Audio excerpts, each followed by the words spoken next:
प्रभु यीशु के सामर्थ्य नाम में आप सबको जय मसीह की। Praise the Lord. आइए आज के मनन के लिए हम परमेश्वर के वचन को निकालें। मेरे साथ प्रभु के वचन को निकालिएगा। मत्ती के सुसमाचार अध्याय 5 और उसका वचन 16 यहाँ इस प्रकार से लिखा है, उसी प्रकार तुम्हारा उजियाला मनुष्यों के सामने ऐसा चमके कि वे तुम्हारे भले कामों को देखकर तुम्हारे पिता की जो स्वर्ग में है बड़ाई करें। Praise the Lord, hallelujah. परमेश्वर के लोगों, अंधेरे कमरे में एक व्यक्ति को काले रंग का कपड़ा पहना के बैठा दीजिए और उसे खोज के बताइए। आप नहीं खोज पाएंगे क्योंकि अंधेरे में अंधेरा मिल जाएगा, पर अगर उसी अंधेरे कमरे में अगर चमकने वाला, झिलमिलाने वाला अगर कपड़ा आपने पहना दिया और हल्की सी भी अगर रोशनी उस पर है, तो वो अंधेरे में भी, कितना भी अंधेरा क्यों ना हो, कितना भी गहरा अंधेरा क्यों ना हो, आप उसे पा जाएंगे, आप उसे ढूंढ लेंगे, वो पकड़ में आ जाएगा, दिखाई देगा। हालेलुया। प्रभु यीशु मसीह क्या कहना चाहते हैं? प्रभु यीशु मसीह का कहना है, उसी प्रकार तुम्हारा उजियाला, तुम्हारे भले काम, तुम्हारे जीवन की अच्छी बातें वो इस बुरे संसार में दिखाई दे, ताकि तुम्हारे भले कामों को देखकर तुम्हारे स्वर्गीय पिता की जो स्वर्ग में है लोग प्रशंसा करें। कई बार आप ऐसे लोगों से घिरे रहते हैं, ऐसे लोग आपके आसपास हैं जिनके लिए आपने भलाई किया पर बदले में वो बुराई कर रहे हैं। कई लोगों को आपने पानी पिलाया, खाना खिलाया, पर आज आपकी निंदा कर रहे हैं। अपना अपना पैसा लगा दिया, अपना समय उन्हें दिया, सब कुछ आपने किया, पर वो आपके प्रेम या उस अनुग्रह को समझ नहीं पाए और बदले में क्या मिला? बदनामी, निंदा। कई लोगों ने कहा होगा कि आप स्वार्थी हैं, शायद आपने लालच में किया। कई प्रकार की बातें मैं बयान नहीं कर सकता। कई ऐसी परिस्थितियों से आप घिरे रहते हैं, कई लोगों का, कई शब्दों का आप सामना करते हैं, पर परमेश्वर की इच्छा क्या है? क्या हम ऐसे बातों को सुनकर भलाई करना छोड़ दें? नहीं, प्रभु चाहता है। परमेश्वर के वचन में लिखा है, देखिए यीशु मसीह को जब क्रूस पर चढ़ाया गया तो लोगों ने कहा, ओ मुर्दों में से जिंदा करने वाले, खुद नीचे उतर आजा। ओ मंदिर को गिराने वाले, ढाने वाले, आजा नीचे उतर, हम मान लेंगे तू मसीह है।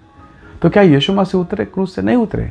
क्या वो उतर सकते थे? बिल्कुल, आपको भी पता है वो उतर सकते थे। बिना किसी मनुष्य की सहायता से वो उतर सकते थे।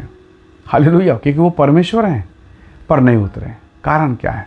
शैतान ने कहा, यदि तू परमेश्वर का पुत्र है, मत्ती 4 में, तो इस पत्थर से कहते रोटी बन जाए। क्या रोटी बना सकते थे? बिल्कुल बना सकते थे। जब 5 रोटी और 2 मछली से हजारों को खिला के 12 टोकरी बचा सकते हैं, तो क्या नहीं बना सकते? बना सकते थे। पर यीशु मसीह अगर क्रूस पर से उतर जाते तो क्या होता? कौन जानता। पर यीशु मसीह की मृत्यु हुई, यीशु मसीह को गाड़ दिया गया, उस कब्र में रखा गया, और उसके 3 दिन के बाद इतवार के दिन सुबह बड़े भोर को बड़ा धमाका हुआ और यीशु मसीह मुर्दों में से जी उठे। अब अगर क्रूस से उतरते यीशु मसीह उसी समय, तो लोग क्या कहते उसे? क्या उसे मृत्युंजय परमेश्वर मानते? मृत्यु से बढ़कर मृत्युंजय, मृत्यु को जीतने वाला परमेश्वर के रूप में मानते? नहीं मानते।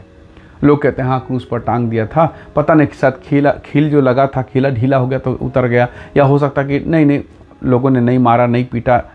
कई प्रकार की बातें हो जाती। पर यीशु की मृत्यु और उस मृत्यु के ऊपर में कब्र पर पहरा, मरे हुए एक डेड बॉडी पर पहरा मामूली बात है? कभी ऐसा इतिहास में हुआ? पर यीशु के साथ हुआ। उसकी डेड बॉडी पर पहरा बैठाया गया, और तो और गवर्नर, राज्यपाल मुहर लगा के सीलबंद कर देता है उसके दरवाजे को, उस पत्थर को, चट्टान कोई ना खोल पाए, और टाइट सिक्योरिटी। और इस बीच में यीशु मसीह का जी उठना इतिहास के लिए एक महान काम, हालेलुया, अद्भुत काम हुआ है। तो प्रभु के लोगों, ये सब क्यों होने दिया गया? क्यों यीशु की मृत्यु और फिर उसके बाद 3 दिन बाद जी उठना? क्यों राज्यपाल का, गवर्नर का सील और मोहर? क्यों?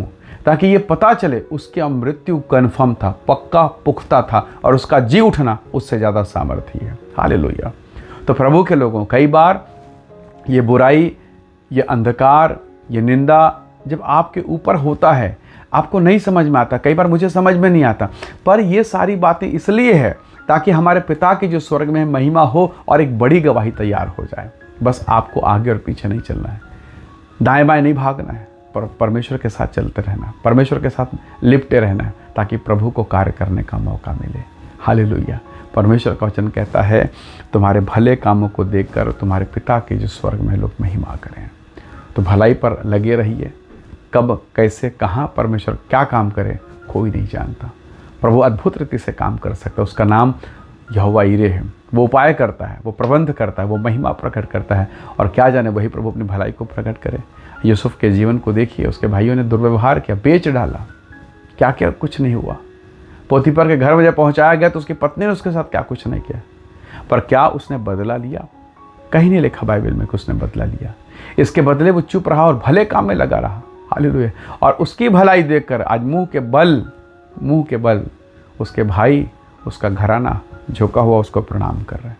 तो आपका भी समय आएगा कि जब परमेश्वर आपको उठाएगा, और ये तब होगा जब आप विषम परिस्थिति में, कठिन परिस्थिति में, दुख की परिस्थिति में, पीड़ा की दशा में भी परमेश्वर के साथ लिपटे रहेंगे, प्रभु के साथ बैठे रहेंगे।